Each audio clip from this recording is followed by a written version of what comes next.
أعوذ بالله من الشيطان الرجيم. بسم الله الرحمن الرحيم. بسم الله وبحمده. السلام عليكم ورحمة الله تعالى وبركاته.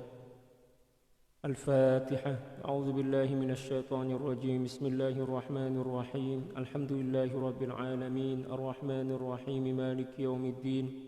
إياك نعبد وإياك نستعين. اهدنا الصراط المستقيم صراط الذين أنعمت عليهم غير المغضوب عليهم ولا الضالين آمين. إن الله وملائكته يصلون على النبي يا أيها الذين آمنوا صلوا عليه وسلموا تسليما. اللهم صل على سيدنا محمد عبدك ورسولك النبي الأمي وعلى آله وسلم. اللهم صل على سيدنا محمد عبدك ورسولك النبي الأمي وعلى آله وسلم. اللهم صل على سيدنا محمد عبدك ورسولك النبي الأمي وعلى آله وسلم. اللهم صل على سيدنا محمد عبدك ورسولك النبي الأمي وعلى آله وسلم. اللهم صل على سيدنا محمد عبدك ورسولك النبي الأمي وعلى آله وسلم. اللهم صل على سيدنا محمد عبدك ورسولك النبي الأمي وعلى آله وسلم. اللهم صل على سيدنا محمد عبدك ورسولك النبي الأمي وعلى آله وسلم. اللهم صل على سيدنا محمد عبدك ورسولك النبي الأمي وعلى آله وسلم. اللهم صل على سيدنا محمد عبدك ورسولك النبي الأمي وعلى آله وسلم. اللهم صل على سيدنا محمد عبدك ورسولك النبي الأمي وعلى آله وسلم.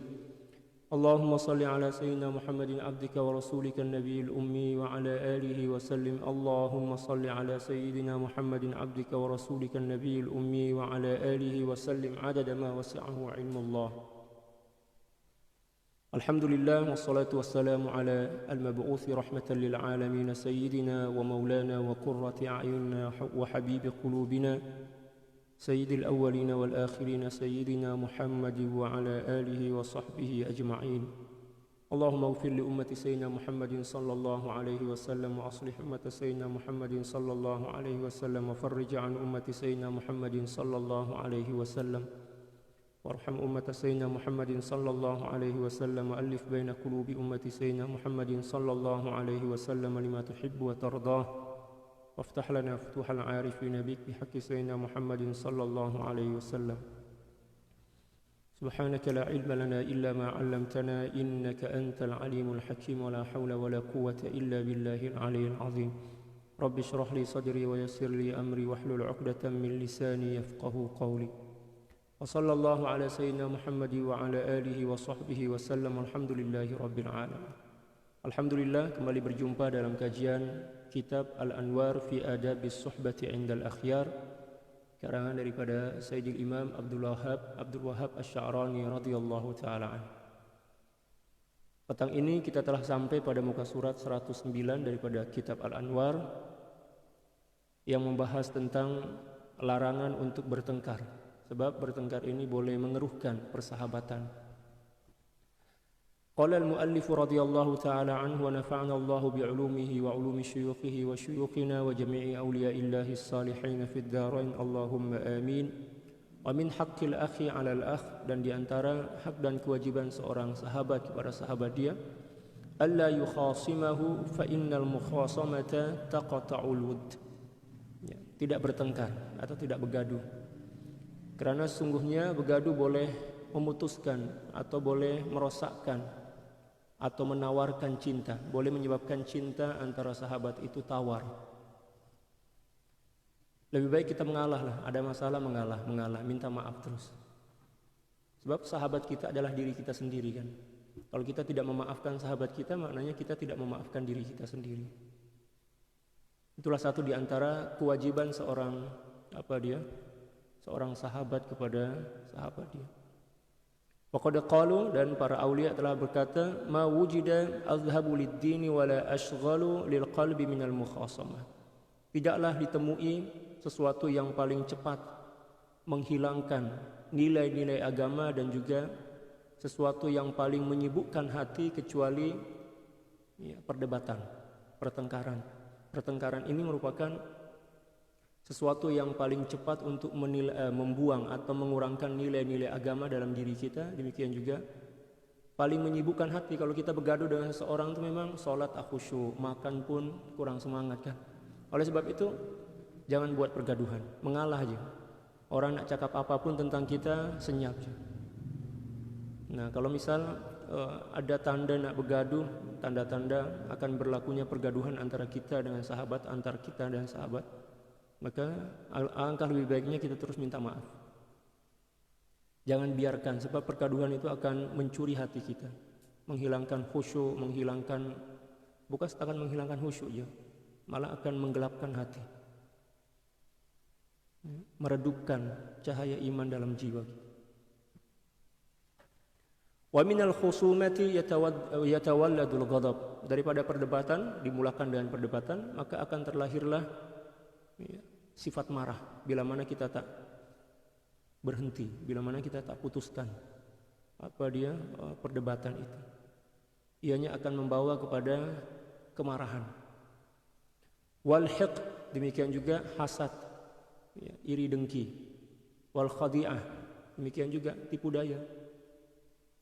Hatta innahu yakunu fi sholati wa khatiruhu mu'allaqun bil muhajajati. Sehinggalah dia ketika mana sedang dalam salat, nampak dia zahir dia salat, tapi hati dia, fikiran dia bergantung, dikacaukan oleh perdebatan itu, pertengkaran itu. Wala yakhfa ma fi dzalik, dan ini adalah bukanlah sesuatu yang rahasia. Semua orang mesti pernah mengalaminya. Oleh sebab itu orang yang suka berdebat tuh air muka dia suram. Sebab apa? Tak ada rasa dalam ibadah. Dia tak boleh khusyuk. Dia senantiasa berpikir macam mana agar dia boleh menang dalam perdebatan, dalam pertengkaran. Tapi kalau kita terus saling memaafkan, maka insya Allah cahaya iman itu akan kembali. Dan kita kena berusaha untuk menghindari pertengkaran. Dengan cara apa? Jaga hati sahabat kita, dan kalau sekiranya dia tersinggung, tergores hati, terus minta maaf. Seperti mana yang telah disebutkan daripada adab-adab sebelum ini kan. Wa fil hadis, dalam suatu hadis baginda sallallahu alaihi wasallam bersabda. Hadis ini diriwayatkan oleh Imam Tirmizi, Imam Baihaqi, Imam Tabarani, demikian juga Imam Abi Dawud. Banyak perawi daripada hadis ini. Kafa bika isman alla tazala mukhasiman. Telah cukup menjadi suatu dosa bila mana engkau senantiasa berada dalam pertengkaran. Dah itu dikira sebagai dosa dah. Selagi pertengkaran itu atau pergaduhan ini tidak selesai, maka selagi itu kita masih tenggelam dalam dosa. Dalam dosa. Wa ansyadu, dan para ulama bersyair, tajannab qarnas su'i wasrim hibalahu. Jauhilah sahabat buruk, sahabat yang tak betul. Wasrim hibalahu, dan putuskanlah hubungan dengan dia. Jangan pula kita biarkan diri kita dia terombang-ambing oleh keburukan yang ada pada persahabatan yang terjalin antara kita dengan sahabat yang tak betul tuh. Jangan main perasaan. Kalau dalam bahasa Indonesia main perasaan, takutlah kalau saya putuskan persahabatan nanti dia tergores hati. Lebih baik dia tergores hati hari ini dibandingkan kita akan menjadi mangsa. Dan mesti pergaduhan akan berlaku bila mana kita bersahabat dan orang yang tak betul. Fa illam tajid anhu mahisan fadarihi. Kalau kamu tak mampu berlari daripadanya, maknanya kamu tak mampu memutuskannya, maka fadarihi, berusahalah untuk mengubahnya, berusahalah untuk mengajaknya untuk menjadi orang yang baik bila mana kita mampu kan. Wa ahbib qarnas sidqi watruk mira'ahu, dan cintailah sahabat yang jujur dan jangan bertengkar dengannya. Tanal minhu safwal wuddi ma lam tumarihi. Mesti kamu akan memperoleh kebersihan dan kesucian cinta, kasih sayang dalam persahabatan selagi engkau tidak berdebat dengannya. Jangan berdebat. Wa min haqqil akhi 'alal akh, dan di antara hak seorang sahabat kepada sahabat dia, alla yubadira ila hajrihi. Ya. Jangan tergesa-gesa atau jangan gopo-gopo ingin menjauhi sahabat itu bila mana dia melakukan kesilapan. Jangan jauhi dia, sebab sahabat kita kan.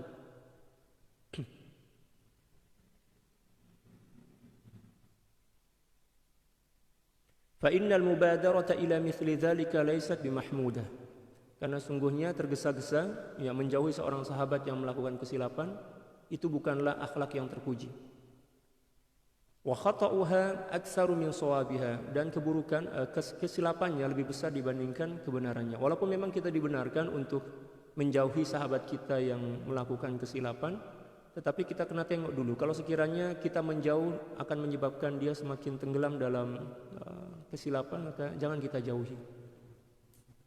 Tapi kalau sekiranya dengan cara menjauh untuk sementara masa menyebabkan dia berubah, sedar dan bertobat kepada Allah, maka jauhilah dengan niat lillahi ta'ala.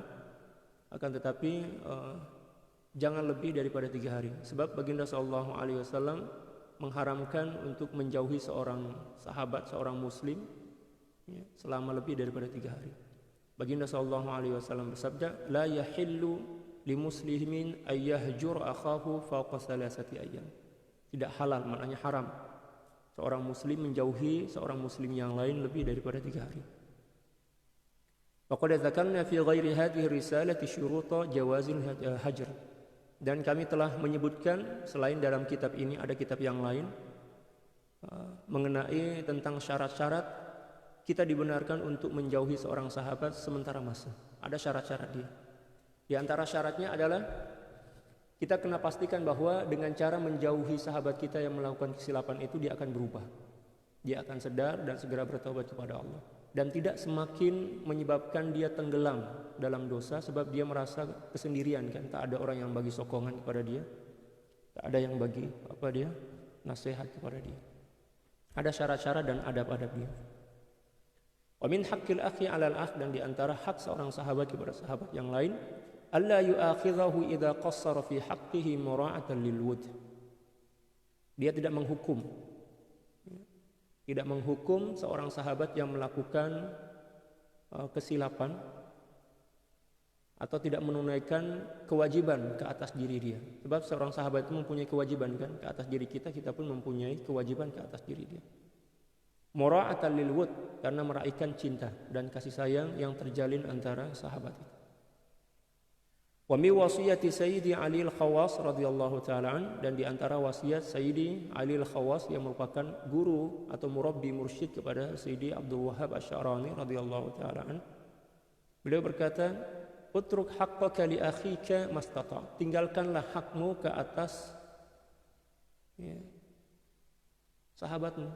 Tak payah kita menuntut hak, walaupun kita berhak tapi tak payah untuk menuntut hak. Sibuklah menunaikan kewajiban, maka kita akan mendapatkan hak dengan sempurna. Itu kaedah dia, itu kaedah dalam agama kita, kaedah dalam akhlak. Sibukkan diri kita untuk menunaikan kewajiban, mesti kita akan mendapatkan hak lebih daripada apa yang sepatutnya. Tapi kalau kita mulai sibuk menuntut hak tanpa menunaikan kewajiban dengan baik dan benar, maka kita tidak akan pernah mendapatkan hak itu dengan sempurna, dan kita akan berdosa. Kita berdosa sebab meninggalkan kewajiban. Macam itu. Dalam perhubungan apapun, sama dalam kerja, kita kerja. Ketika mana kita kerja itu, kita kena fokus kepada penunaian kewajiban kita sebagai karyawan, sebagai pekerja. Jangan fokus kepada memikirkan hak kita, sebab hak itu mesti Allah bagi bila mana kita tunaikan kewajiban dengan baik. Allah akan bagi dengan sempurna, malah lebih daripada apa yang kita inginkan. Baginda sallallahu alaihi wasallam bersabda, kama qala sallallahu alaihi wasallam, innallaha ahabbal 'abda idza 'amila ayyutqina. Sesungguhnya Allah Subhanahu wa taala cukup mencintai seorang hamba yang bila mana melakukan sesuatu dia melakukannya dengan sempurna. Sempurna maknanya menunaikan kewajiban dengan baik. Samalah perhubungan sahabat, perhubungan dalam kerja, ya kan? Demikian juga antara orang tua dan anak. Kalau masing-masing fokus kepada penunaian kewajiban dengan baik, maka dia akan mendapatkan hak dan sempurna. Demikian juga suami istri. Kalau antara suami istri sibuk dia meminta, menuntut, hak saya mana, hak saya mana, hak saya mana, mesti kewajiban itu akan terlalaikan, terabaikan. Yang kedua, dia tidak akan mendapatkan hak dia dengan sempurna sebagai hukuman daripada Allah Subhanahu wa taala. Coba tengok istri-istri baginda sallallahu alaihi wasallam. Sibuk menunaikan kewajiban. Apa yang mereka peroleh? Hak yang melebihi atau di atas hak yang sepatutnya. Maknanya mereka mendapatkan segala-galanya. Ya kan? Demikian juga suami kena bagi hak kepada istri, tunaikan kewajiban dengan baik, maka dia akan mendapatkan hak dia daripada istri itu dengan sempurna. Hak ini bukan setakat makanan, minuman, ya, bukan macam itu. Hak ini lebih kepada cinta, kasih sayang, macam itu. Kalau hak setakat makanan, minuman, setakat itu yang kita pikirkan, samalah kita dengan kambing, ya, sama dengan kambing kan. Tapi kita lebih kepada nilai, lebih kepada perhubungan rohani. Jangan setakat jasad itu tak berkekalan. Jasad itu akan punah, akan hancur lebur. Tapi kita dalam tasawuf ini diajarkan lebih kepada nilai-nilai, lebih kepada akhlak. Tunaikan kewajiban dengan baik, maka kamu akan mendapatkan hak kamu melebihi apa yang sepatutnya. Masing-masing macam itu, suami, istri, ayah, ibu, kawan, sahabat, pekerja, bos, demikian juga seterusnya. Jadi dalam Islam kita diajarkan untuk fokus kepada kewajiban kita. Samalah dalam berhubungan kita dengan Allah. Fokus kepada kewajiban kita, tunaikan kewajiban kita dengan baik. Tanpa kita minta pun, hak kita Allah bagi. Hak kita akan Allah bagi. Tapi kalau kita setakat sibuk, ya Allah surga, pahala, surga, pahala, surga, pahala, surga. Tapi tengok solat kita, tak ada ikhlas, tak ada khusyuk. Demikian juga adab kita tak tunaikan dengan baik. Allah geramlah kepada kita, Allah marah kepada kita. Ya. Para aulia tidak ada di antara mereka yang memikirkan hak. Sebab macam ni, ya, saya jelaskan sikit lah. Kenapa para aulia itu ketika mana melakukan suatu ibadah, mereka tak memikirkan balasan, ya, tak memikirkan apa dia hak mereka, walaupun Allah dah bagi hak. Kata Allah Subhanahu Wa Taala, wahai hambaku, sembahlah aku, saya akan memberikan segala apa yang kamu inginkan. Tapi dia orang tak fokus kepada janji Allah, tak fokus kepada hak yang akan Allah berikan kepada mereka. Sebab apa? Ketika mereka telah mampu menyembah Allah, dibagi peluang untuk menyembah Allah, itu lebih mulia dibandingkan hak yang Allah akan bagi setelah mereka melakukan ibadah itu. Boleh paham? Jadi Allah takdirkan kita untuk boleh berdiri di hadapan Allah, menyembahnya itu adalah suatu hak yang telah Allah beri kepada kita sebelum kita melakukan amal. Boleh paham? Ya. Jadi ada seorang ulama, seorang wali ditanya setelah melakukan ibadah, wahai Tuan Syekh, mengapa saya nampak tiap-tiap setelah melakukan ibadah, apapun ibadah Syekh, ibadah yang Syekh lakukan, tak pernah pun saya nampak tangan Syekh itu ke atas memohon kepada Allah. Tak nak ke masuk syurga, tak nak ke pahala. Kata beliau, Allahu Akbar. Nak sebut pahala dalam syurga itu dah malu dah. Sebab apa? Apatah lagi nak mengharapkan, nak meminta. Saya dibagi peluang oleh Allah Subhanahu Wa Taala untuk berdiri menyembahnya. Itu adalah suatu anugerah yang tidak akan sebanding dengan apapun. Ya kan?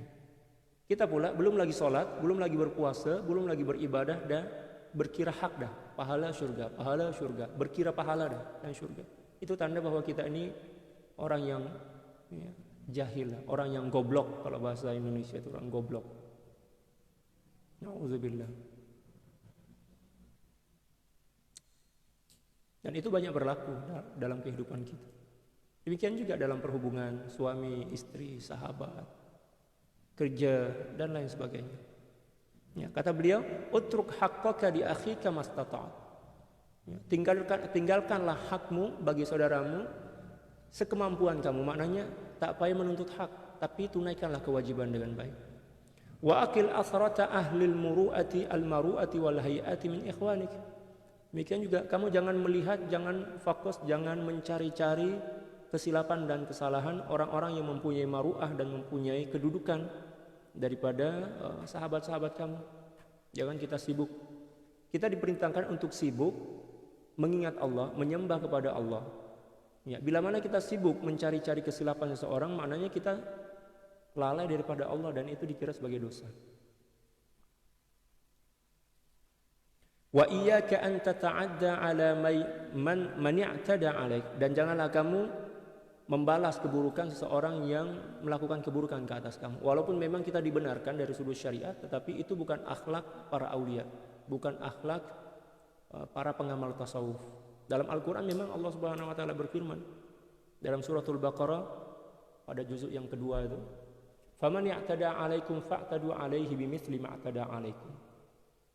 Bila mana ada seorang yang melakukan keburukan ke atasmu, maka balaslah keburukan itu dengan keburukan yang setimpal atau yang semisal. Itu bagi orang awam, bagi orang yang tak pernah belajar tasawuf, orang yang tak faham tentang adab, orang yang tak faham tentang ma'rifah kepada Allah. Ayat ini diturunkan khas untuk orang-orang awam. Wahai orang-orang awam, bila mana ada orang yang melampau ke atas kamu, kalau nak balas, balaslah, boleh, dibenarkan. Tapi dengan syarat, ada syarat dia. Syarat dia adalah tidak melampaui batas. Tidak melampaui batas kezaliman yang dilakukan ke atas kamu. Tetapi di ayat yang lain, Allah juga berfirman, ini khas untuk orang-orang khas. Kata Allah Subhanahu wa taala, "Wa in ta'fu aqrabu lit-taqwa." Kalau sekiranya engkau memaafkan, maka itu lebih hampir kepada takwa. Lebih hampir kepada takwa. Memaafkan. Ya, dalam ayat yang lain pula dalam suratul Hijr, penghujung daripada suratul Hijr itu, "Wa in aqabtum fa'aqibu bimithli ma uqibtum wa la in sabartum lahu khairul lis-sabirin." Bila mana ada orang yang melakukan keburukan kepadamu, maka balaslah dengan keburukan yang serupa, yang semisal. Wa la in sabartum lahu khairul lis-sabirin. Tapi bila mana kamu sekurang-kurangnya mampu bersabar, maka alangkah lebih baiknya perkara itu bagi orang-orang yang bersabar. Jadi ada pilihan di situ. Pilihan nak ikut batasan syariat ke atau nak ikut batasan akhlak. Kalau batasan syariat boleh kita membalas dengan balasan yang serupa, yang semisal. Tapi kalau nak ikut akhlak tasawuf, maafkan, lupakan. Yang lebih mulia dibandingkan itu, kalau maafkan atau lupakan, maknanya kita masih lagi sempat melihat kesilapan itu kan. Nah, saya bagi tahu tentang sesuatu yang lebih mulia dibandingkan itu. Bila mana sahabat kita melakukan kesilapan, anggap bahwa yang silap itu adalah kita, kekurangan itu adalah diri kita. Itu yang lebih sempurna. Yang kita salahkan adalah diri kita, bukan sahabat kita. Tapi akhlak macam ini dah punah dah. Ya. Kita tak boleh nak jumpa akhlak macam ini. Kecuali di kalangan para aulia. Kalau para aulia, akhlak macam ini masih ada. Mesti ada. Kalau di kalangan orang biasa macam saya, macam jamaah-jamaah, yang lain, orang-orang awam, akhlak ini jarang kita jumpai. Fa innal haqqa ta'ala ma abaha al-i'tida'a illa bi syartil mithliyah. Karena sesungguhnya Allah Subhanahu wa taala tidaklah membenarkan untuk membalas keburukan ke atas diri kita kepada orang lain kecuali dengan syarat yang semisal, balasan yang semisal, yang serupa. Wal mithliyatu mu'taziratun jiddan, dan untuk melakukan sesuatu yang serupa 100% itu memang sesuatu yang mustahil. Contoh misal, ada orang ketuk kepala kita atau telinga kita. Boleh tak kita selentik, kalau dalam bahasa Jawa itu selentik. Macam itu. Boleh tak kita balas? Boleh. Tapi adakah kita mampu membalas dengan sesuatu yang serupa dengan kadar selentikan dia? Tak ada yang tahu. Kalau kurang daripada selentikan itu oke. Tapi itu bukanlah akhlak seorang ahli tasawuf. Tapi kalau sekiranya sama, kalau sekiranya lebih, maka bertukar pula. Kita yang zalim dan dia pula yang dizalimi. Sebab lebih kan. Alangkah lebih baiknya kita maafkan. Kalau nak yang lebih bagus daripada, yang lebih oke daripada itu, bagi hadiah kepada dia. Dia menghina kita, bagi hadiah. Terima kasih. Sebab ketika mana dia menghina, ya, seolah-olah dia sedang bagi hadiah kebaikan dia kepada diri kita. Kebaikan, ya, kalau nak kira pahala, kebaikan daripada sholat dia, puasa dia bagi kepada kita. Kalau sekiranya pahala, kebaikan, ibadah dia dah habis dah, ya, Allah pula bagi keburukan kita kepada dia. Al-Imam Syafi'i radhiyallahu ta'ala, dan ini dah selalu saya ceritalah. Pada suatu masa beliau dihina. Ada orang yang hasad, iri, dengki kepada beliau, dihina, imam kamu ni pendusta, macam-macam lah. Imam Syafi'i semakin dihina, beliau semakin menunduk. Semakin merasa malu lah, malu di hadapan Allah, bukan malu kepada hinaan itu, malu di hadapan Allah. Walaupun kalau sekiranya beliau nak membalas, beliau mampu, beliau boleh buat, tapi beliau tak. Senyap je kan. Setelah Pak Cik itu selesai menghina, mencaci maki, Al-Imam Syafi'i mengangkat kepala. Beliau berkata, dah habis dah selesai kan? Ya, sambil senyum macam itu kan. Pak Cik itu senyap je, sebab dah puas dah kan. Lalu kata Imam Syafi'i sambil mengambil duit daripada kantong beliau, ini hadiah untuk Pak Cik, terima kasih ya. Terkejut Pak Cik itu, apa benda ni? Kenapa Tuan bagi hadiah kepada saya? Saya tadi habis menghina, mencaci maki Tuan. Zahir je macam tu, zahirnya aja macam tu. Tapi sebenarnya, manakala saya berusaha mencoba untuk bersabar, sebenarnya Pak Cik telah bagi pahala ibadah, kebaikan, seluruh ibadah, bukan seluruh lah, mengikut kadar hinaan dia kan. Ya, kebaikan dan pahala Pak Cik dah bagi kepada saya. Itulah saya bersyukur. Saya tak payah nak letih lelah salat, puasa, sunnah dan sebagainya. Saya dah dapat pahala daripada ini. Kalau sekiranya pahala Pak Cik tak cukup untuk sebagai balasan kesabaran saya atas hinaan dan caci makian Pak Cik, maka dosa saya pula Allah bagi kepada Pak Cik. Oleh sebab itu saya kena bersyukurlah, saya bagi duit. Nah, itulah akhlak seorang imam, seorang wali, ya kan, orang yang soleh yang luar biasa lah, keturunan baginda sallallahu alaihi wasallam, ahli bait baginda sallallahu alaihi wasallam. Kalau kita memang kita balas dendam. Malah terkadang-kadang balas dendam itu 7 keturunan.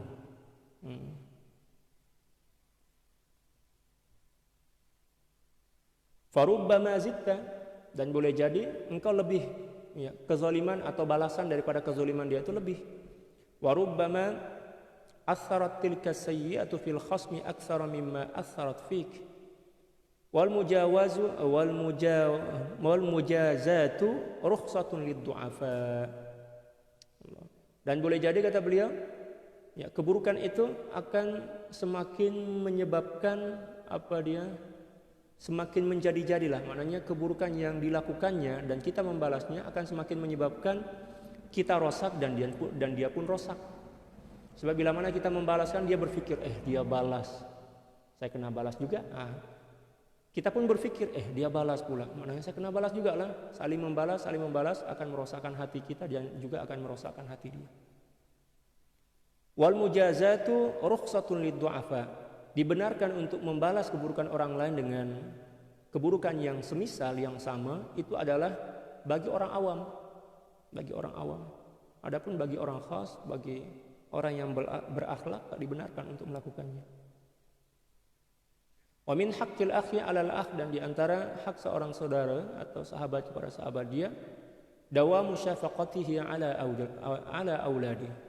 Senantiasa menjaga kasih sayang kepada anak-anak sahabat kita. Kita ada sahabat, dia punya anak, kita jagalah, kita sayangi, lemah lembut kepada dia. Wal qiyamu bihim ba'da mautihi. Demikian juga menunaikan atau jaga dia orang, jaga dan bagi bantuan kepada dia setelah dia meninggal dunia. Kalau sekiranya dia lebih dahulu meninggal dunia dibandingkan kita. Qala al-qaum, para aulia berkata, istilah qaum dalam tasawuf ini maksudnya adalah para aulia, bukan ulama, tapi para aulia. Malam yashfiq ala auladi akhihi fi ghaibati walam yuqim bihi ba'da mauti walam yaqum bihi ba'da mauti falaysa bisadiqin fi ukhuwati. Siapa orang yang tidak berlemah lembut berkasih sayang kepada anak-anak sahabat dia ketika mana sahabat itu sedang bermusafir, tak ada di kampung, atau mungkin meninggal dunia. Walam yakun bihim ba'da mauti, dan tidak menunaikan atau tidak berbelas kasih, ya. Tidak menyayangi, tidak menolong anak-anak daripada sahabat dia setelah sahabat dia meninggal dunia, maka dia bukanlah seorang sahabat yang jujur dalam persahabatan. Subhanallah. Seperti yang saya telah sampaikan kan, bahwa persahabatan itu merupakan satu ibadah yang mengambil masa panjang. Selagi kita masih ada hubungan persahabatan dengan kawan kita, maknanya setiap saat, setiap detik yang berlalu dalam kehidupan kita itu dikira sebagai ibadah oleh Allah Subhanahu wa taala. Janji perhubungan dengan sahabat kita masih mesra lah, masih baik. Dengan tujuan karena Allah, bukan karena kepentingan dan maslahat. Wa min haqqil akhi 'alal akh, dan di antara hak seorang sahabat kepada sahabat yang lain, alla yukirrahu 'ala bid'ah, tidak menyokong dia bila mana dia melakukan bid'ah, sesuatu yang tak sesuai dengan sunnah. Walam yarji' anha,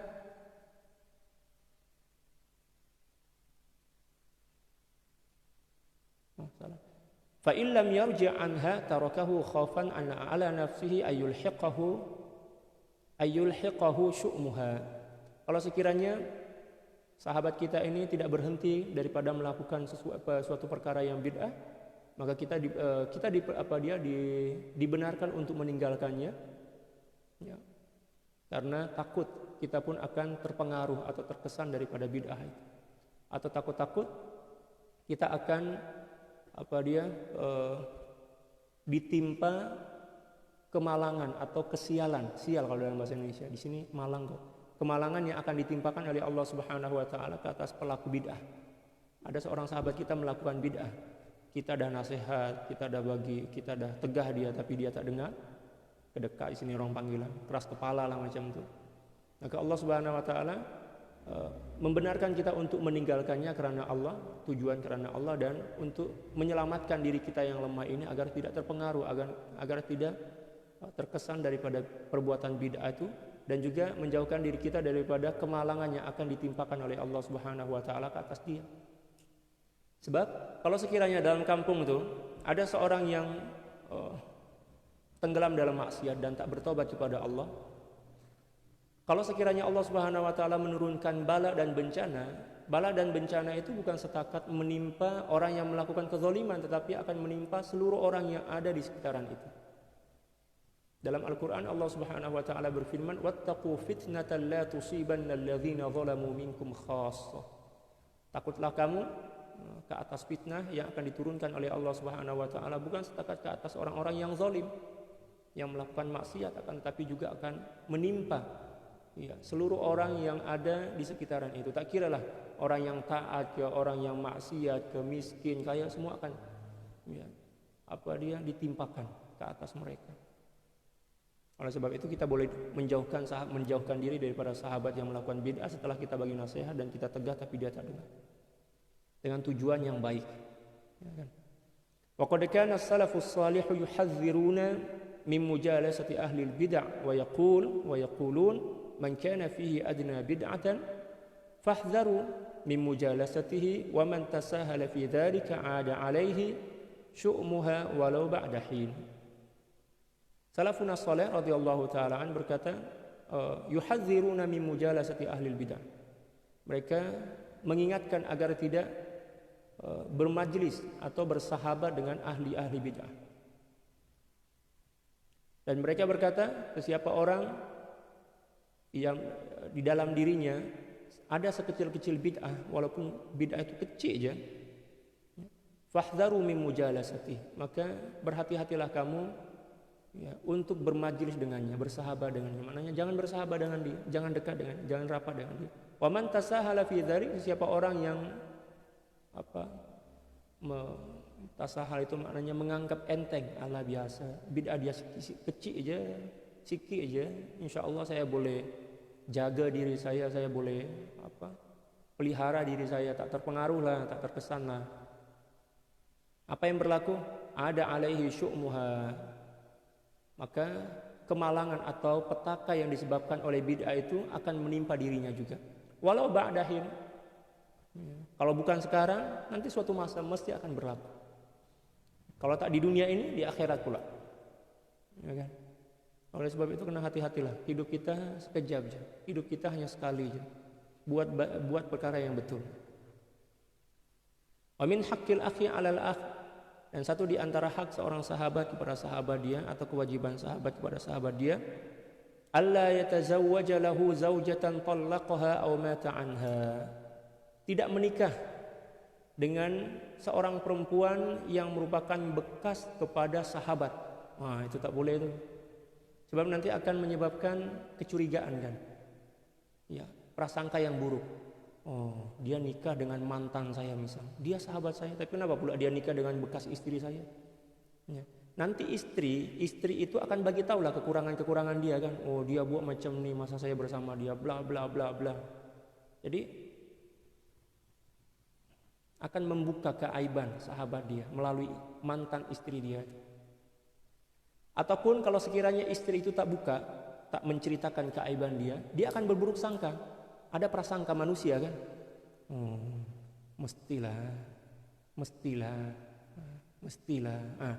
Jadi nanti akan menyebabkan dia malu nak jumpa dengan sahabat dia. Sebab bila mana dia jumpa, ternampaklah mantan dia kan. Banyak benda yang akan berlaku lah. Demikian juga seorang murid itu tidak diperbolehkan, tidak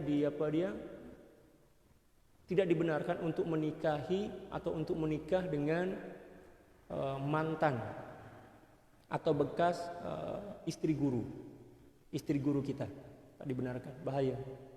Sebab itu akan menghilangkan keberkatan ilmu dan juga akan mendapatkan hukuman daripada Allah. Banyak dalil dia, tapi tak disebutkan dalam kitab ini. Ada dalam kitab yang lain. Di antaranya dalam kitab Al-Anwarul Qudusiyah fi Ma'rifati Qawaidis Sufiyah, karangan daripada Syekh Al-Imam Sya'rani juga. Ya, alla yatazawwaja lahu zaujatan talaqaha aw mata anha. Tidak mengawini atau tidak menikahi seorang perempuan yang ditalak oleh sahabat dia atau mantan dia, ataupun tidak menikahi seorang perempuan yang merupakan bekas sahabat dia, yang mana sahabat dia ini telah meninggal dunia. Yang pertama tadi kan sebab cerai, yang kedua pula sebab meninggal dunia. Sahabat dia meninggal dunia, lalu kemudian dia menikah dengan bekas istri sahabat dia yang telah meninggal dunia. Itu akan merosakkan perhubungan cinta. Ini bagi orang yang belum sampai kepada tahap kesempurnaan tauhid dan ma'rifah. Adapun seseorang yang telah sampai kepada kesempurnaan ma'rifah, sempurna dah tauhid dia, ma'rifah dia kepada Allah, maka dibenarkan. Seperti mana yang berlaku di kalangan para sahabat. Ya kan, di kalangan para sahabat kalau sekiranya ada seorang sahabat yang meninggal dunia, istri dia janda kan, maka sahabat-sahabat yang lain akan mengawini, menikahi dia janda itu dengan tujuan apa? Dengan tujuan nak tahu amalan istimewa yang ada pada mantan suami dia itu apa. Oh, luar biasa. Ada salah seorang sahabat, tak ingat siapa nama beliau itu. Ya, sahabat beliau meninggal dunia. Lalu istri beliau janda. Beliau datanglah. Saya nak nikah dengan kamu setelah iddah selesai kan. Nak nikah dengan saya. Apa tujuan kamu? Tujuan saya pertama lillah. Yang kedua, saya nak tahu melalui kamu ini keistimewaan apa yang ada pada sahabat saya itu. Saya nak tahu, saya nak mengamalkan dia agar saya pun mendapat kemuliaan daripada amalan istimewa daripada sahabat saya ini yang telah meninggal dunia. Itu para sahabat. Kalau kita kan bukan sahabat. Kita ini orang biasa aja kan. Orang biasa aja. Jangan buat macam itu. Itu setakat berlaku di kalangan para kumal. Kumal maknanya wali-wali besar lah di kalangan para sahabat. Walau ausahu bidzalik, walaupun sahabat dia itu berwasiat, kalau saya meninggal nanti tolong nikah dengan istri saya, mantan istri saya. Kalau saya meninggal, jangan buat. Atau sebelum dia talak istri dia, saya nak talak istri saya nih. Setelah saya talak, nikah dengan dia, tak boleh. Sebab itu akan mengeruhkan persahabatan. Wa qala anta ahaqqu minal ghair. Lalu kemudian sahabat dia cakap, kamu yang lebih berhak untuk menikahi mantan istri saya kalau saya meninggal dunia dibandingkan yang lain, nikahlah. Jangan buat. Ya, jangan buat. Sebab ya, kita masih lagi sebagai seorang murid, belum sempurna, kecuali kalau sudah menjadi wali, ya, wali besar boleh, tak ada masalah. Fa'rid ya akhi ma fi hadzal fasli ala nafsik. Maka hamparkanlah wahai saudaraku daripada akhlak dan adab-adab ini pada dirimu. Maknanya coba ukurlah, ya, timbanglah diri kamu melalui akhlak-akhlak yang telah saya sebutkan tadi. Banyak sangat akhlak nih. Berapa muka surat? Lebih daripada 100 muka surat ini akhlak. Ya, 80 muka surat lah. Akhlak tentang bersahabat. Coba tengok, cek diri kamu, adakah kamu telah mengamalkannya? Kalau kamu telah mengamalkannya, itu maknanya, itu bermakna bahwa kamu telah menjadi seorang sahabat yang sejati. Ya, macam itu. Fa in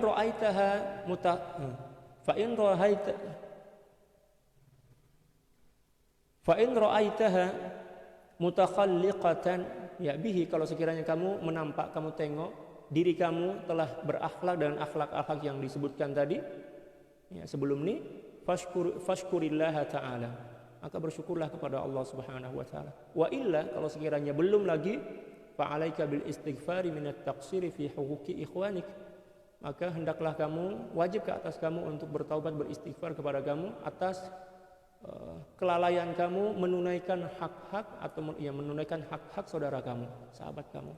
Laila wa nahara, siang dan malam, banyak-banyak beristighfar. Walhamdulillahi rabbil alamin. Dah habis dah pasal yang ketiga. Masih ada masa kita.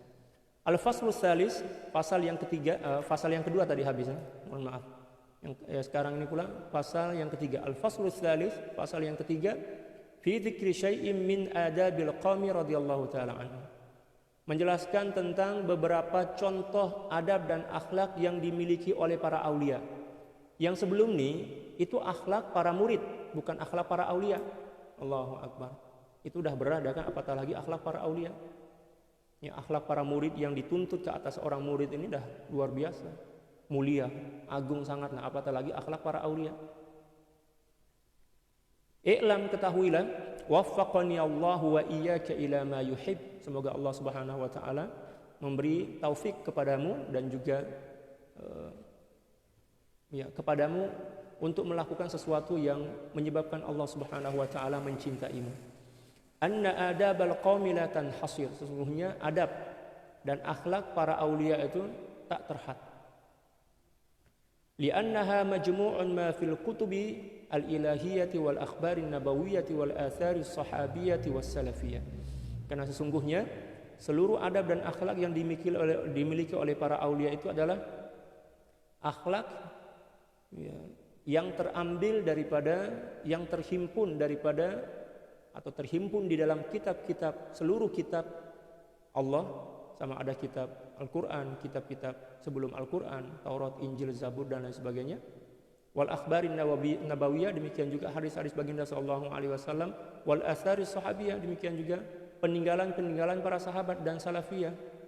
Ya, salafiyah di sini bukan puak-puak salafiyah, bukan puak-puak Wahabi. Yang dimaksud di sini adalah salafun as-saleh, ulama salaf. Mengapa akhlak para aulia itu tak terhad? Sebab akhlak para aulia itu adalah akhlak yang terhimpun dari seluruh akhlak yang tercantum atau termaktub dalam seluruh kitab-kitab Allah, demikian juga dalam seluruh hadis-hadis baginda sallallahu alaihi wasallam, akhlak-akhlak para tabi'in, para sahabat, demikian juga salafun as-saleh. Walakin nadhkuru laka syai'an min adabihim. Akan tetapi tak apalah, kata beliau, saya coba nak jelaskan, nak terangkan kepada kamu tentang beberapa contoh adab dan akhlak daripada para aulia. Tujuannya apa? Tabarukan wa fathal lil bab. Tujuannya untuk mengambil berkat dan moga-moga boleh menjadi pembuka bagi pintu maknanya pintu hati. Fa naqulu wa billahi taufik, maka kami berkata semoga Allah Subhanahu wa taala memberikan taufik. Min adabil qaum, di antara adab para aulia, ay yanfiru fi jami'is syada'idi ila Allah ta'ala qabla jami'il khalq. Mereka senantiasa terus kembali kepada Allah Subhanahu wa taala ketika mana menghadapi musibah, sebesar apapun musibah itu. Ya, sebelum manusia kembali kepada Allah. Jadi maksudnya apa? Para aulia ini adalah orang yang paling segera kembali kepada Allah ketika mana ada musibah, bukan kembali kepada makhluk. Kalau kita kan ada musibah, makhluk yang kita cari kan. Kalau para aulia tak. Belum lagi makhluk berpikir tentang Allah, mengingat tentang Allah ketika mana dia ditimpa musibah, para aulia ini dah bersama Allah, Sebab memang para aulia senantiasa bersama Allah. Ada tak ada musibah itu tetap bersama Allah lah, para aulia macam itu.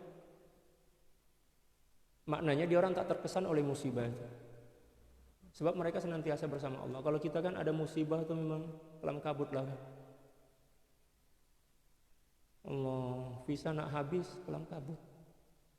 Duit habis, bukan habis lagi, berkurang sikit aja, dah kelam kabut dah. Allahu Akbar. Orang awam. Apa yang menyebabkan mereka mampu terus bersama Allah Subhanahu wa taala ketika mana ada musibah dan tidak terkesan oleh musibah itu? Li'ilmihim 'ala al-kashfi wasyuhudi anna biyadihi tabaraka wa ta'ala malakuta kulli syai'. Karena mereka tahu dan faham bukan dengan akal tetapi dengan penyaksian dan syuhud kepada Allah, kasyf, tersingkapnya hijab, dan juga syuhud, penyaksian kepada Allah Subhanahu wa taala bahwa segala sesuatu berada dalam genggaman Allah. Bi khilafi ghairihim, berbeda dengan selain mereka, orang-orang awam. Fa innahum la yarji'una ila Allah illa ba'da al-wuqufi ala khalqih. Sesungguhnya selain daripada mereka tidak akan mampu terus kembali kepada Allah Subhanahu wa taala kecuali setelah kembali kepada makhluk dulu. Orang awam macam itu. Ada musibah, yang mula-mula dia cari adalah manusia. Nak minta tolong, nak minta doa kan. Lepas tu nak bagi soalan. Kalau para aulia tak, dia orang terus kembali kepada Allah. Kalau orang awam kembali dulu kepada makhluk, cari solusi daripada orang makhluk kan. Kalau dah mentok itu maknanya tak ada solusi dia daripada makhluk tu, barulah dia berpikir, kenapa saya tak terus kembali kepada Allah? Barulah dia mencoba nak kembali kepada Allah. Kalau dia mencoba kembali kepada Allah itu nasib oke lagi. Tapi kalau orang yang tak ada tauhid langsung, dia akan terombang-ambing dalam kebingungan sebab tak mampu nak kembali kepada Allah. Ya Rabb. Wa min adabihim, dan di antara adab para aulia, jam'ul hawasi wal qalbi halal amal. Terhimpunnya, mereka menghimpun zahir dan hati mereka ketika beramal. Maknanya ketika beramal itu hati mereka senantiasa hadir bersama Allah dalam amal. Tak kiralah amal apapun yang mereka lakukan, hati mereka senantiasa hadir bersama Allah. Amal ini bukan amalan salat, puasa, zakat dan berhaji, seluruh amalan. Makan, hati mereka bersama Allah. Minum, mohon maaf, bersama istri, suami pun hati mereka bersama Allah. Allah, para aulia macam itu. Kalau kita dalam sholat pun bersama makhluk, apatah lagi ketika mana kita bersama makhluk kan? Confirmlah bersama makhluk. Wa qad warada fi ba'dil kutubil ilahiyah, dan telah warid dalam sebahagian daripada kitab-kitab Allah. Yaqulullahu ta'ala lil malaikatil kiramil katibin, Allah Subhanahu wa taala berfirman kepada para malaikat yang mulia yang bertugas untuk mencatat amalan manusia, katibin, kiraman katibin kan dalam Al-Qur'an. Uktubu amala abdi fulan, wahai para malaikat, mari sini. Catatlah amalan hambaku si fulan. Waktubu aina kana qalbuhu halal amal, dan tulislah hati dia ketika mana beramal itu sedang di mana? Apakah sedang bersamaku atau sedang bersama makhluk? Yang pertama yang diperintahkan untuk dicatat adalah amal zahir. Selepas itu amal batin, hati dia. Pastikan hati dia bersama siapa ketika mana sedang beramal. Adakah bersama saya atau bersama makhluk?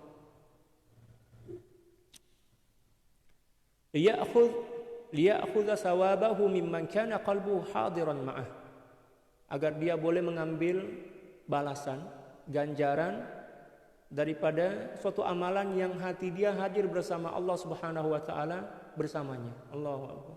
Subhanallah. Cantik ayat dia. Subhanallah. Kita ini penuh dengan lalai. Dalam sholat kita lalai, membaca Al-Quran lalai. Apatah lagi ketika makan, ketika minum, ketika bersama kawan kita, ketika bersama suami istri. Lagi lalai. Lepas itu nak minta kepada Allah masuk surga bighairi hisab. Tak malu ke kita? Tak punya muka ke kita nih? Tapi itulah makhluk. Ya. Baru nampak keaiban-keaiban kita kan. Semakin nampaklah keaiban kita. Kita semakin banyak membaca adab-adab para aulia, para ulama akan membongkar seluruh keaiban kita. Akan memperkenalkan tentang keburukan-keburukan kita. Dan bila mana kita melenting, sini orang panggil melenting ya, sakit hati ya, ketika mana kita mendapatkan nasihat atau diberi nasihat daripada kalam-kalam para aulia, itu tanda yang kita tidak dikehendaki oleh Allah Subhanahu wa taala menjadi orang yang baik. Tapi bila mana kita dengar kalam para aulia, para ulama, nasihat-nasihat mereka, lalu kemudian kita bersyukur, kita semakin sadar yang kita ini penuh dengan keburukan. Semakin semangat untuk memperbetulkan hati kita. Oh, maknanya itu sebagai tanda bahwa Allah Subhanahu wa taala menginginkan kita untuk menjadi orang yang khas, orang yang rapat dengan Allah Subhanahu wa taala. Allah yang seseorang yang hampir kepada Allah Subhanahu wa taala. Jangan pula melenting. Ya kan? Wa min kalami Sayyidi Ali Al-Khawas, dan di antara kalam Sayyidi Ali Al-Khawas radhiyallahu taala. Ya, sedikit lagi. Kullu amalin lam yahduril abdu fihi ma'a rabbih ta'ala fahuwa kal mayyit. Setiap amal yang dilakukan oleh seorang hamba tetapi hati dia tak hadir bersama Allah Subhanahu wa taala dalam melakukan amal itu, maka amalan-amalan itu dikira sebagai mayit, macam mayit bangkai lah. Ya, mayitah, bangkai. Subhanallah. Maknanya Allah tak terima lah kan. Contoh macam ni. Amal tu macam nasi bungkus. Senang katalah, nasi bungkus. Kita beli nasi bungkus, nasi lemak pagi-pagi nak sarapan tu. Yang kita inginkan daripada nasi bungkus itu apa? Isi dia kan. Ada nasi dia, ada lauk dia, ada apa dia? Ikan apa? Ikan kering itulah. Ikan apa sini orang panggil. Itu yang kita nak kan. Bungkus nasi dia kita makan juga kan? Takkan kita makan, kita akan buang lah. Ya, demikian juga suatu amalan itu macam nasi bungkus, ada isi, ada bungkus. Kalau kita melakukan suatu amalan tak ada isi, seolah-olahnya kita mempersembahkan, buat suatu persembahan amal, seolah-olahnya kita bagi macam orang yang buat persembahan kepada Allah dengan bungkus nasi tanpa isi dia. Bukan nasi bungkus tapi bungkus nasi tanpa isi. Allah murkalah, kamu ini mengolok-olok saya. Ya, bagi nasi bungkus dia. Allah akan marah kepada kita. Tapi kalau kita bagi kepada seorang itu nasi dan bungkus dia sekali, dia akan gembira. Tapi kalau setakat bagi bungkus dia, marahlah dia. Tersinggung hati dia. Demikian juga kita kepada Allah. Setakat beramal tapi hati lalai tak bersama Allah, maka akan menyebabkan Allah murka ke atas. Wa huwa bin nifaqi asbah, dan perbuatan seperti ini lebih dekat kepada sifat munafik. Wa dzalika li'annahu yuhimun nasa annahu ma'allahi hala munajati. Karena akan menyebabkan manusia menyangka bahwa ketika mana dia melakukan suatu amal bermunajat kepada Allah, hati dia bersama Allah. Maknanya dia sedang menipu manusia. Oh, ini berat ini. Ada orang sholat, Allahu Akbar, orang tengok dia, Masya Allah, ya, Tuan Haji ini rajin sangat sholat sunnah. Tapi hati dia bersama Allah. Pertama, amal itu tidak akan diterima, walaupun sah, insya Allah syarat rukun kita tunaikan sah lah. Tapi tak diterima oleh Allah. Itu kesilapan yang pertama. Yang kedua pula, kita telah menipu orang-orang yang ada di sekitaran kita, orang yang nampak kita sedang sholat. Ya, orang cakap, dia rajin sholat, tapi hati kita bersama makhluk. Itu yang dimaksud. Ya. Wadzalika li'annahu yuhimun nasa annahu ma'allahi hala munajatihi. Menipu manusia di sekitaran dia. Wa huwa ma'al khalq, walaupun hakikatnya dia sedang bersama makhluk. Tapi jangan pula kita tak sholat sebab kita takut benda ini berlaku atas kita. Tetaplah kita sholat, sebab itu adalah kewajiban. Tapi kita kena tingkatkanlah kualiti ibadah kita, bersihkan hati kita, cari pentarbiyahan daripada seorang mursyid yang betul-betul mursyid, agar meningkatkan kerohanian kita. Bersahabat dan orang-orang yang betul faham tentang Allah, yang cinta kepada Allah, cinta kepada baginda, cinta kepada kebaikan, cinta kepada majlis ilmu, majlis zikir, majlis selawat, majlis maulid. Jangan bersahabat dan orang yang suka berhura-hura, orang yang suka lalai dan sebagainya. Wa qad talatit tariqu 'ala an-nasi li ghaflatihim an dzalik. Dan ramai orang yang melakukan perjalanan spiritual, perjalanan rohani menuju kepada Allah Subhanahu wa taala dengan masa yang cukup panjang sebab mereka tak faham tentang adab ini. Mereka lalai daripada Allah Subhanahu wa taala ketika mana mereka beribadah. Walaupun dia ditarbiyah, tapi dia tak coba untuk menghadirkan hati dia bersama Allah ketika mana beribadah. Ya, perjalanan kerohanian dia akan mengambil masa yang panjang. Fahujibu bil a'mali 'anil ma'muli lah. Maka menyebabkan mereka terhijab dengan amal daripada zat yang disembah, yaitu Allah Subhanahu wa taala. Walau annahum la hadzul ma'mula lahu, kalau sekiranya mereka fokus dan khusyuk memerhatikan kehadiran hati mereka bersama Allah Subhanahu wa taala dalam melakukan ibadah, lashtaghalu bihi 'anil a'mal, maka mereka akan sibuk dengan Allah Subhanahu wa taala daripada kesan amal. Jadi zahir mereka bergerak melakukan amal, tapi hati mereka fana, tenggelam bersama Allah. Maka ketika mana hati mereka tenggelam bersama Allah, dia orang tak sedar dah, tak nampak gerak tubuh mereka itu. Karena apa? Sedang tenggelam bersama Allah Subhanahu. Dan itulah yang dipanggil dengan maqamul fana para aulia. Kalau kita ini masih tengok lagi kaki kita bergerak dalam sholat, tangan kita terangkat, kita kan masih sedar lagi angkat tangan, saya sedang angkat tangan, maknanya kita lalai daripada Allah. Lepas itu tengok handset kita, handset saya berdering lah, siapa pula itu, kawan lah tuh, nak ajak pergi makan, pergi lepak. Rugi. Allahu Akbar. Semakin nampak keaiban-keaiban kita ini. Alhamdulillah. Wahai manusia, bangkitlah, sedarlah kembali kepada Allah. Kita kena sedar kembali kepada Allah. Rugi sangat kita hidup nih, tapi senantiasa lalai daripada Allah.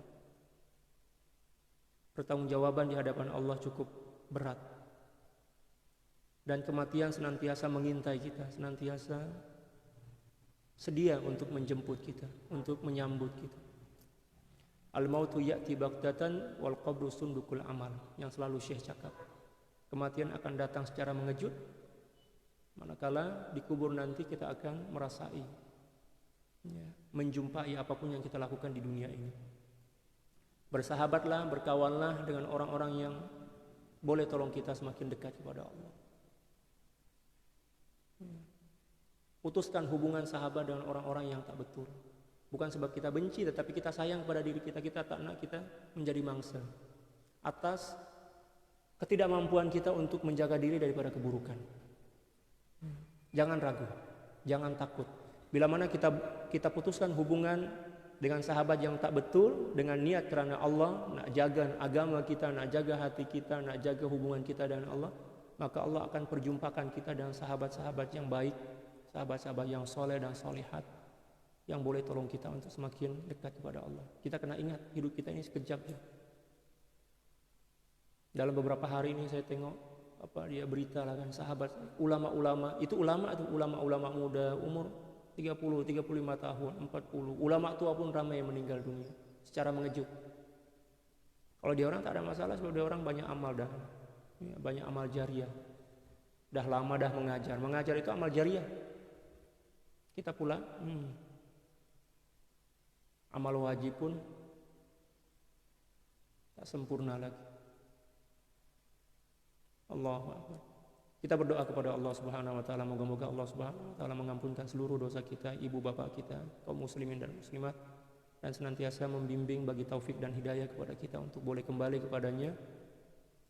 Dan semoga Allah Subhanahu wa taala bagi peluang kepada kita untuk menjadi hamba Rabbani, hamba Rahmani yang mengecapi kesempurnaan ma'rifah, kesempurnaan cinta kepada Allah Subhanahu wa taala, cinta kepada baginda sallallahu alaihi wasallam, hinggalah kita meninggal dunia dalam membawa cinta, iman dan takwa, dan diberi syafaat baginda sallallahu alaihi wasallam, dan senantiasa bersama baginda sallallahu alaihi wasallam zahir dan batin, dunia dan akhirat. Demikian juga bersama keluarga-keluarga kita, ibu dan ayah kita, demikian juga kaum muslimin. Ala hadhihi niyyah wa ala kulli niyatin salihah bisirril Fatihah. A'udzu billahi minasyaitonir rajim. Alhamdulillahirabbil alamin arrahmanir rahim maliki yaumiddin. Iyyaka na'budu wa iyyaka nasta'in ihdinas siratal mustaqim siratal ladzina an'amta 'alaihim ghairil maghdubi 'alaihim. Innallaha wa malaikatahu yusholluna 'alan nabiy ya ayyuhalladzina amanu shallu 'alaihi wa sallimu taslima. اللهم صل على سيدنا محمد عبدك ورسولك النبي الأمي وعلى آله وسلم. اللهم صل على سيدنا محمد عبدك ورسولك النبي الأمي وعلى آله وسلم.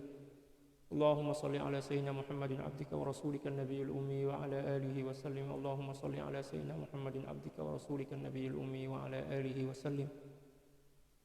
اللهم صل على سيدنا محمد عبدك ورسولك النبي الأمي وعلى آله وسلم. اللهم صل على سيدنا محمد عبدك ورسولك النبي الأمي وعلى آله وسلم. اللهم صل على سيدنا محمد عبدك ورسولك النبي الأمي وعلى آله وسلم. اللهم صل على سيدنا محمد عبدك ورسولك النبي الأمي وعلى آله وسلم. اللهم صل على سيدنا محمد عبدك ورسولك النبي الأمي وعلى آله وسلم. اللهم صل على سيدنا محمد عبدك ورسولك النبي الأمي وعلى آله وسلم عدد ما وسعه علم الله. Sekian dan sampai jumpa pada perjumpaan seterusnya. Mohon maaf atas kesilapan. Wallahul muwaffiq wal hadi ila sabil rasyad wal afu minkum. Assalamualaikum warahmatullahi taala wabarakatuh.